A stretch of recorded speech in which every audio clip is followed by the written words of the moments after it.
Section 2. You will hear part of a talk about Mount Rushmore given by a tour guide. First, you have some time to look at questions 11 to 15.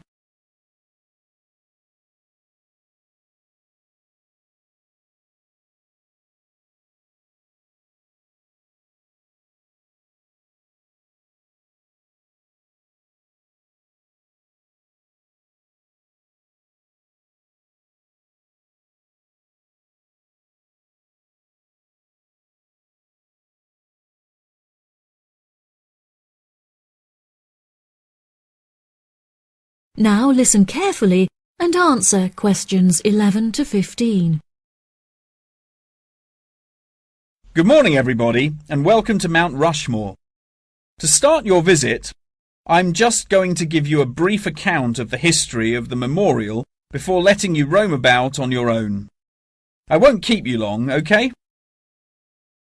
Mount Rushmore is South Dakota's top tourist attraction and features the heads of 4 United States presidents: George Washington, Thomas Jefferson, Theodore Roosevelt, and Abraham Lincoln.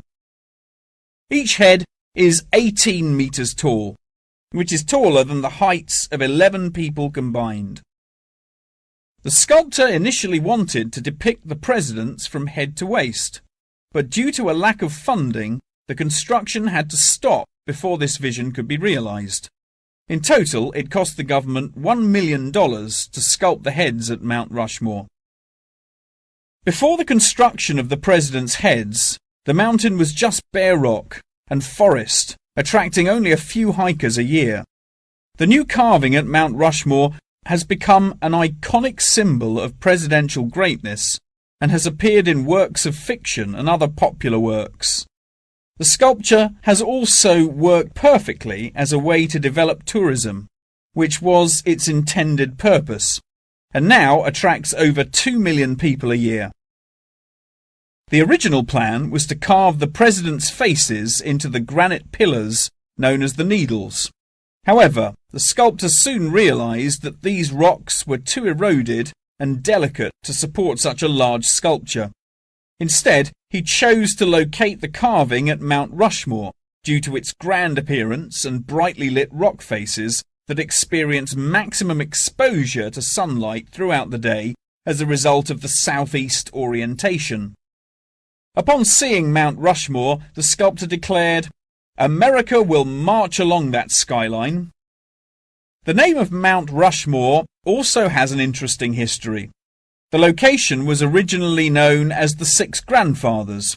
However, during an expedition in 1885, the mountain was renamed after Charles E. Rushmore, a prominent New York lawyer who joked that his annual treks to the mountain had earned him the right to have it named after him.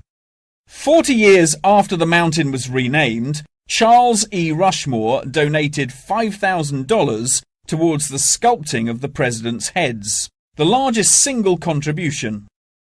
In 1927, the construction work started and 7 years later was complete with no fatalities. So that's the history for you. If you'd like any more information, please feel free to ask me questions, or you can soak up the information from our fantastic guidebook. Before you hear the rest of the talk, you have some time to look at questions 16 to 20.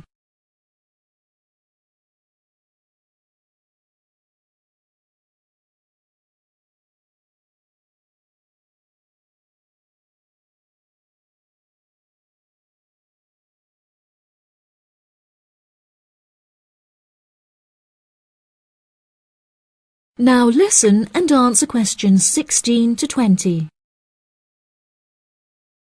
Now I'm going to give you a plan of the site, and I'd just like to point out where everything is so that you can explore everything for yourself. We're currently standing at the entrance, which is marked with the arrow on the map.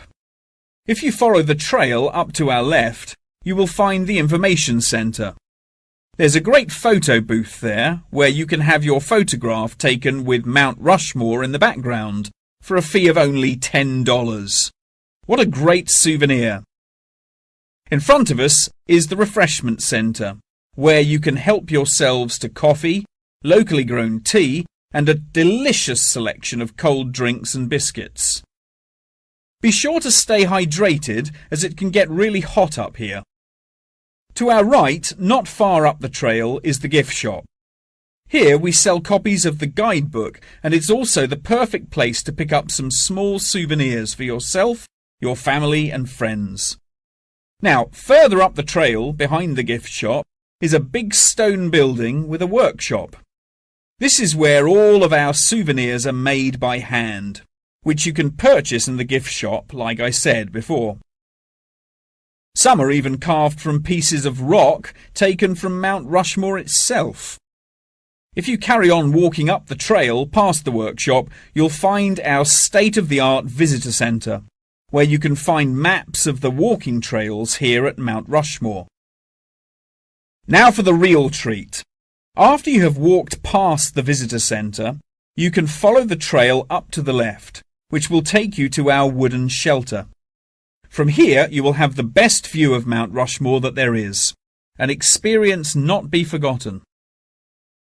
Right, if anyone wants a guided tour, then I'm starting at the information centre. If you'd like to follow me, this way please. That is the end of section 2.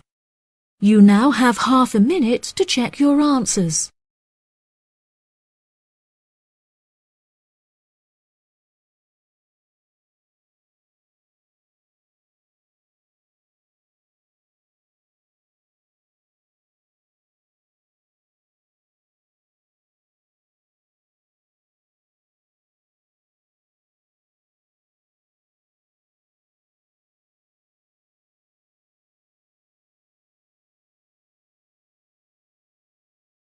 Now turn to section 3.